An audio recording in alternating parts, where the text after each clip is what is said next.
So let's bring in Daniel Sohege from Bristol. He's the Communications and Campaigns Manager at the anti-child trafficking charity Love 146. Mr. Sohege, good to have you with us. The UK media and politicians often go hysterical once one British child goes missing on British soil, and rightly so. Yet when it comes to foreign asylum seeker children, they're not that bothered, it seems. Why? It's part of the wider hostile environment that we've seen developed in the country for quite some time now.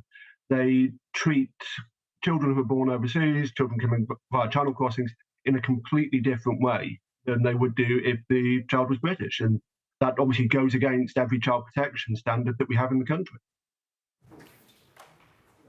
Now, the Home Office is obviously in charge of what's going wrong and where the holes are in the system. They obviously need to be plugged. What needs to be done for this to stop happening?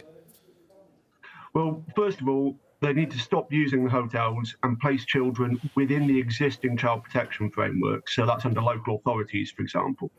But we do need placements for these children. And that means that we need carers, we need people who can come forward, whether directly through the local authority or through organisations such as ourselves, to provide these young people with a safe accommodation support they need.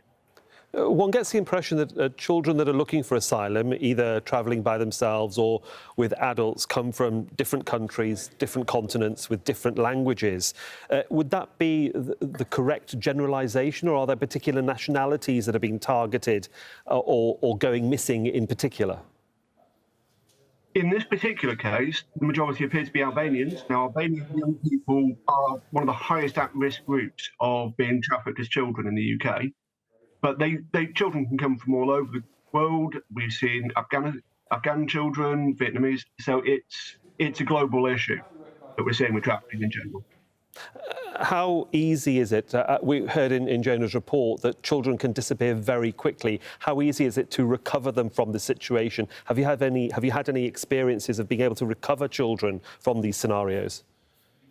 It's incredibly difficult to recover children. They're often found, if they are found, later on due to other causes, so police raiding a cannabis factory, for example. But as your report said, they don't often have ties in the UK. The usual channels to try and locate them aren't available to the police, and the trafficking gangs know that, so they know that they can take these children and they disappear, and they are then exploited in a vast array of different ways. It's good to get your insight on this story and subject. And for the moment, Daniel Sohege, thanks so much for joining us from Bristol. Thank you. Thanks for having me.